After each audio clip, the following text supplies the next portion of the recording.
I'm Laurah Norton, and this is One Strange Thing, the show where we search the nation's news archives for stories that can't quite be explained.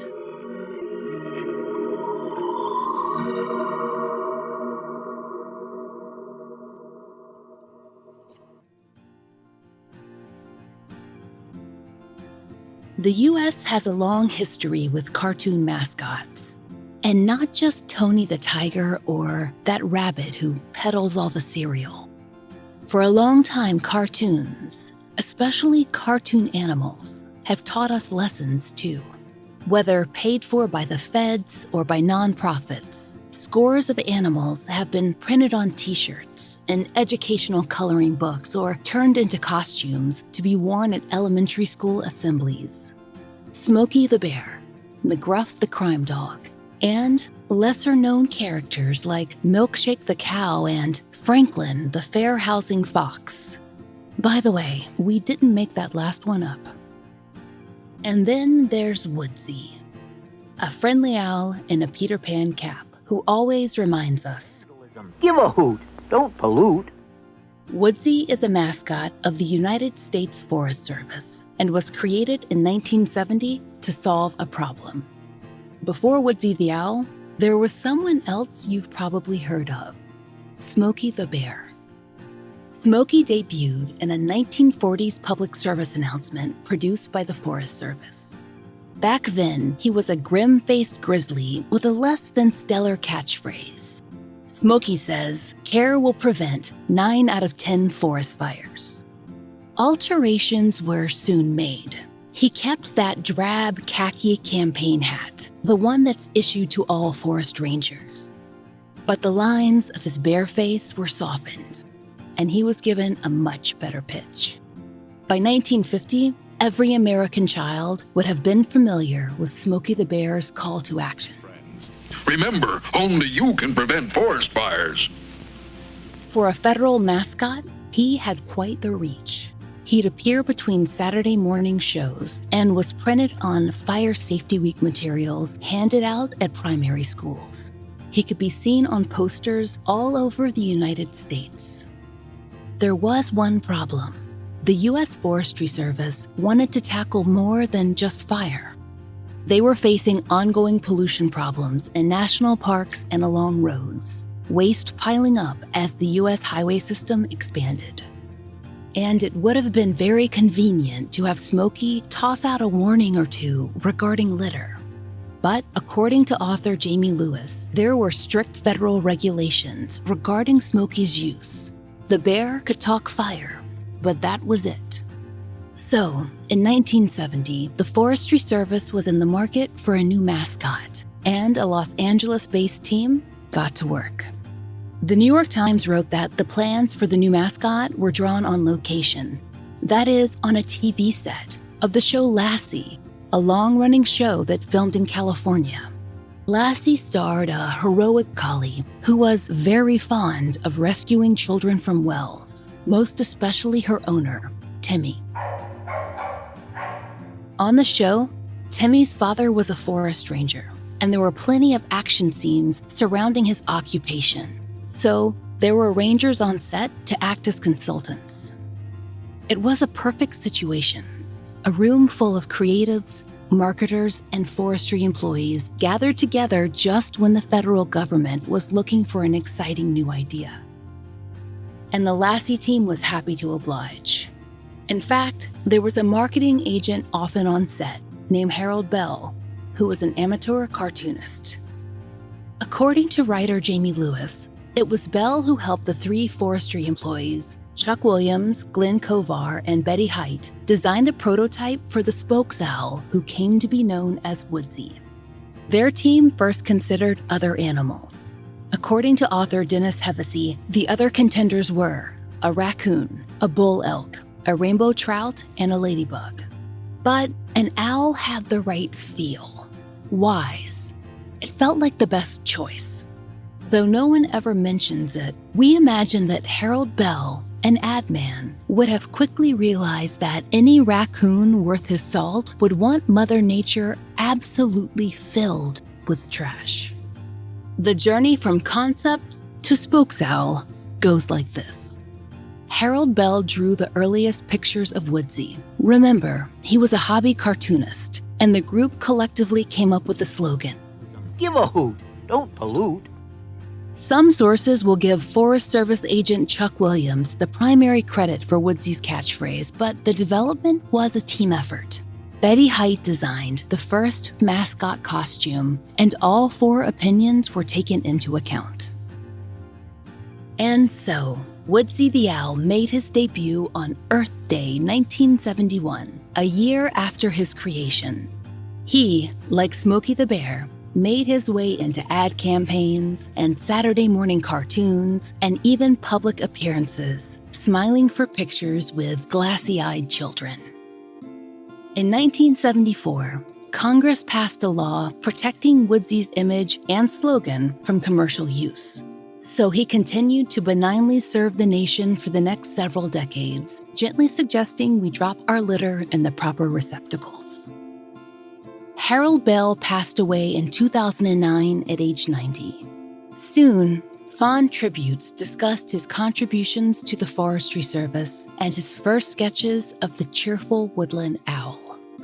And the tale of Woodsy the Owl would have been just that, except for one strange thing.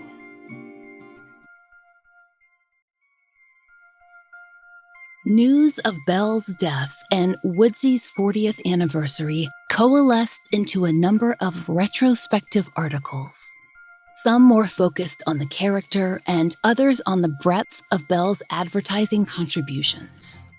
But there was an odd addendum to some of these pieces, way down in the internet comment sections, when and where those were available.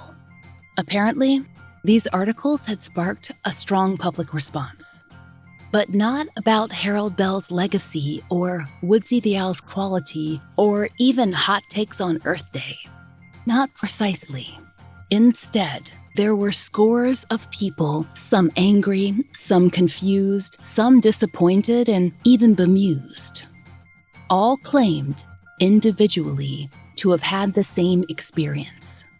Harold Bell and his friends couldn't have created Woodsy the Owl or the catchphrase, "Give a hoot, don't pollute." And here's why. Each of these commenters swore they had come up with the slogan or the character, or both. As schoolchildren, they were given Earth Day assignments before Woodsy's official debut. Some claim to have won school-wide or statewide contests with their owl art. Others had sent their art off to some government entity, only to be told that they wouldn't be getting it back. But they all remembered writing that famous mantra. There's an example of this phenomenon in the comments section of Jamie Lewis's article on his blog, Peeling Back the Bark, exploring the collections, acquisitions, and treasures of the Forest History Society. In a profoundly innocuous article on Harold Bell's legacy, Lewis discusses the origin of the slogan, its introduction, and the enduring popularity of Woodsy. If you were to read only to Lewis's final thoughts, the experience would be downright wholesome. Scroll a little further, though, and things get very weird. The first comment is a lovely response from the Bell family, thanking Lewis for his coverage. But then, the other replies start. The first is a direct response to the Bell family. My sister's name is Kathleen Boudouin. In the 1969-70 school season, my sister's 4th grade class took part in a contest to represent the upcoming founding of Earth Day. Kathy was informed that her poster won that contest nationally. Her poster creation was an owl sitting on a branch with a thought cloud above its head and the phrase, "Give a hoot, don't pollute." The phrase was taken from our grandmother's favorite saying, "I don't give a hoot and holler." And then... Funny! I made the same poster in 2nd grade. Owl, tree, balloon with the phrase, "Give a hoot, don't pollute." However, my poster was never returned after it went to the art gallery. And then... The above is a lie. The Give a Hoot, Don't Pollute Woodsy Owl was created by a grade school kid at Breckenridge Elementary School in Louisville, Kentucky. I know firsthand as I was in school when he made the poster. And then, My dad always said my sister was the first person to create the phrase, "give a hoot, don't pollute," and Woodsy the Owl, when she won the contest while my family was living in Frankfurt, Germany. I also remember the poster my sister made that featured the owl with the German hat for the contest. It is truly the same owl, and the same phrase my sister used before anyone else did. Maybe someone should give her credit where credit is due. there are 40 comments on this post, and the vast majority are written by people who precisely remember the spring afternoon when they, or less often, a classmate, created one of America's favorite slogans. These comments have spilled over into the Woodsy Wikipedia page and various Reddit threads. Story after story, from all over the country, each person absolutely certain that they had invented it all. There were slight variations. A few recalled calling their owls Hootie or not naming the bird at all. But otherwise, the stories are very uniform. The U.S. Forestry Service eventually addressed this little-known, if intense, controversy in their Woodsy at 40 retrospective. And they made themselves clear. In the Forestry Service's official view, the real origin story isn't up for debate. But they have a guess or two as to why so many people might remember creating the iconic spokes owl. They write that the service never ran an Earth Day contest, but that a children's book publisher might have, or any number of other organizations. After all, Earth Day was a new and momentous holiday. The first Earth Day was proposed in April of 1970. Woodsy was designed by May of that year. Though a few schools here and there might have marked the first Earth Day in 1970, organized celebrations would have certainly begun in April of 1971, the same year Woodsy officially debuted. His ad campaign launched in September, after the students would have completed their Earth Day projects. But unofficially, he was already in the public eye. He'd appeared on a smaller scale in regional publications or in stories about his development, popping up here and there since his May 1970 birth. Maybe some students had seen those early images before Woodsy had been widely circulated. Maybe some kind of spokes owl osmosis had occurred. The second theory is that an annual coloring contest, which originally featured Smokey the Bear, might have further confused the children. Woodsy made his first appearance in that contest in 1974 as a joint effort from the Forest Service and the National Garden Clubs. It could be that students remembered coloring those pictures and somehow, years later, the memories converged. But those explanations don't sit well with the folks who still call the Forest Service every now and then, asking after all manner of things.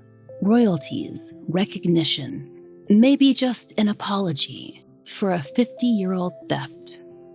It doesn't matter how often the documented story of Woodsy is trotted out, with sketches and notes and letters as proof. The believers seem to know in their hearts that they wrote the slogan that shaped a nation and stopped legions of would-be polluters. Why would so many of them have the same memory of the same moment in time, the same unreturned artwork, the same contest, the same prize? What was happening in 1971? There's no word on whether Woodsy's contemporary slogan, "Lend a hand, care for the land," has invited similar controversy. But it's unlikely, don't you think? It just doesn't have the same ring to it.